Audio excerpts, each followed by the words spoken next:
5 minute সময় দিলাম, যে যার ঘরে গিয়ে দরজা বন্ধ করো। ওরা আমাদের দুজনকে খুন করেছে, আমরা ওদের 20 জনকে খতম করব।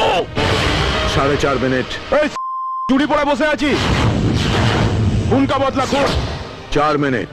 এই, তুই তো দিনের মন্ত্রী, আজ আছিস, কাল খবর হয়ে যাবি। ফাটাকেষ্ট খবর দেখে না, খবর পড়ে না, খবর তৈরি করে। আমি যেখানে জন্মেছি সেটা গুন্ডাদের আতুর ঘর। দাইমার নাড়ি কেটে হাতে পেটো ধরিয়ে দেয়। আমাকে গুন্ডামি দেখাচ্ছিস না? মারবো এখানে, লাশ পড়বে শ্মশানে।